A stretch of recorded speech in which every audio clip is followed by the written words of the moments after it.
ان کی جانب سے بھی کہا گیا ہے کہ آپ باقی چھوڑ دیں، صرف فارم 45 کو دیکھ کے آپ اسلام آباد کے 3 حلقوں کو کھول لیں، پورا کیس سمجھ آ جائے گا کہ کس طریقے سے یہ سارا معاملہ ہوا ہے۔ تو یہ ایک بہت بڑی بات ہے، چونکہ جمہوریت ملک میں جمہوری جو معاملات ہیں ان کو سنبھالنے کے لیے ہماری عدلیہ کی ذمہ داری بنتی ہے کہ وہ سارے معاملے کو دیکھے۔ مشرف کیس کے حوالے سے جسٹس منصور علی شاہ صاحب نے ججمنٹ لکھی ہے، اور یہ وہ فیصلہ ہے جو اس وقت جسٹس مظاہر نقوی صاحب کی سربراہی میں 3 رکنی بینچ تھا، لاہور ہائی کورٹ کا 3 رکنی بینچ نے مشرف فیصلہ دینے والی جو خصوصی عدالت تھی اس کو، جو سزائے موت کا فیصلہ دینے والی خصوصی عدالت تھی، اس کو کالعدم قرار دیا تھا۔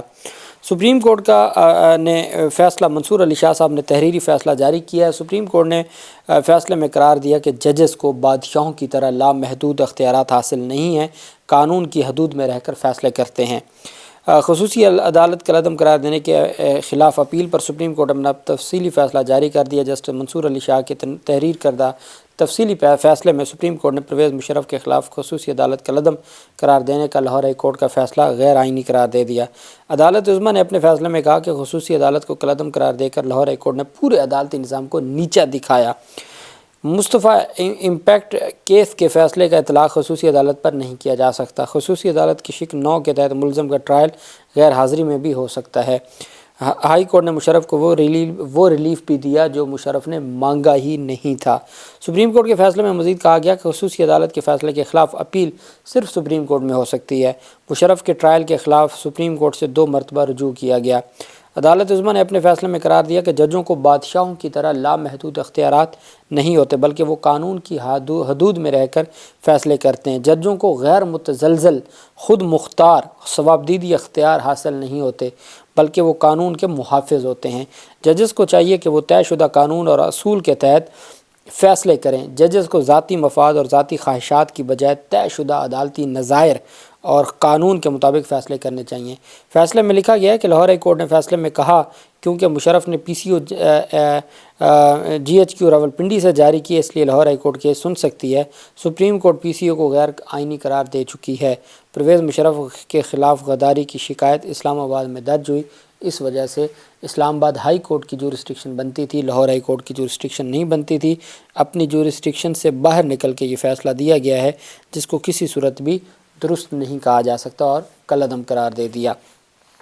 فارم 45 47 آج جاری ہوئے ہیں، اور آج جاری ہونے سے پہلے مجلس وحدت المسلمین نے یہ درخواست دائر کی تھی کہ فارم 45 جو جاری کرنا ہے ودن ٹائم 14 دنوں کے اندر ویب سائٹ پر فارمز اپلوڈ کرنا تھے۔ 8 فروری کو انتخابات ہوئے اور آج 5 مارچ ہے، فارم 45 جاری نہیں کیے گئے۔ اس پر رجسٹرار آفس نے اعتراض لگایا تھا۔ رجسٹرار آفس کے اعتراض کے بعد آج عدالت میں سماعت ہوئی، اور عدالت کی جانب سے جو فارم 45 اور 47 سے متعلق درخواست تھی مجلس وحدت المسلمین کی، اس درخواست پر عدالت نے آج اہم فیصلہ دیا۔ چیف جسٹس عامر فاروق صاحب نے اعتراضات کے ساتھ درخواست پر سماعت کی، اور عدالت نے آج اعتراضات کو ختم کیا ہے، درخواست کو قابل سماعت قرار دیا ہے اور کل کے لیے سماعت کے لیے مقرر کر دیا ہے۔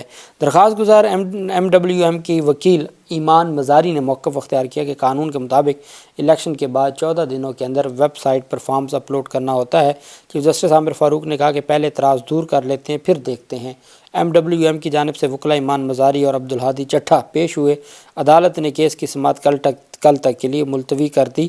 اب چونکہ آج فارم 45 جاری ہو گئے ہیں، اب تو یہ ایک نیا پنڈورا باکس کھل گیا ہے، اور فارم 45 کا معاملہ چونکہ ہمارے اداروں کی جانب سے بھی کہا گیا ہے کہ اگر کسی کو شکایات ہیں تو وہ متعلقہ فورمز پر جائیں۔ آج سپریم کورٹ آف پاکستان کا جس کیس کا حوالہ میں ابھی سماعت کا حوالہ آپ کے سامنے شیئر کرنے جا رہا ہوں، تو اس میں بھی جو عدالت کی جانب سے یہی کہا گیا کہ آپ متعلقہ فورمز پر جائیں۔ تو اب متعلقہ فورمز کی مثال ایسے ہے کہ لاہور ہائی کورٹ کے صرف 2 ججز ہیں اور سینکڑوں اپیلیں ہیں۔ 2 ججز سینکڑوں اپیلیں کیسے سنیں گے؟ یہ ایک بہت بڑا سوالیہ نشان ہے، اور میں امید کرتا ہوں کہ جو نئے چیف جسٹس ہیں، جو ملک شہزاد صاحب لاہور ہائی کورٹ کے چیف جسٹس، وہ انشاءاللہ 9 رکنی جو 9 ججز پر مشتمل 9 الگ الگ ٹرائبونل قائم کریں گے تاکہ اپیلیں جلد سماعت کے لیے مقرر ہوں۔ ابھی تک تو ٹرائبونل نے کام شروع ہی نہیں کیا۔ تو اب دیکھنا یہ ہے کہ یہ سارا معاملہ کس طرف جاتا ہے۔ سپریم کورٹ میں بلوچستان اسمبلی کے حلقے 7 زیارت سے خلیل الرحمان جو جمعیت علماء اسلام فے کے ممبر تھے، انہوں نے 11 پولنگ سٹیشنز پر دوبارہ پولنگ کے فیصلے کے خلاف درخواست پر سماعت ہوئی۔ عدالت نے الیکشن کمیشن کے فیصلے کے خلاف اپیل کو مسترد کر دیا۔ 11 پولنگ سٹیشنز پر ووٹنگ کے بعد مسلم لیگ نون کے نور محمد 2828 ووٹ سے کامیاب ہوئے۔ الیکشن کمیشن کے فیصلے کے خلاف اپیل کی چیف جسٹس قاضی فیض صاحب کی سربراہی میں 3 رکنی بینچ نے سماعت کی۔ چیف جسٹس نے ریمارکس دیے کہ جب تک الیکشن کمیشن کا کوئی غیر قانونی یا غیر آئینی عمل نہیں بتائیں گے ہم مداخلت نہیں کریں گے۔ 11 پولنگ سٹیشنز پر فائرنگ ہوئی، ایک شخص قتل ہوا۔ چیف جسٹس قاضی فیض صاحب کا کہنا تھا کہ الیکشن کمیشن کے فیصلے میں آئین کی کہاں خلاف ورزی ہوئی ہے۔ وکیل درخواست گزار کا کہنا تھا کہ الیکشن کمیشن نے انکوائری نہیں کی۔ چیف جسٹس قاضی فیض صاحب نے ریمارک دیا کہ اگر نتائج سے کوئی مسئلہ ہے تو متعلقہ فورم پر جائیں۔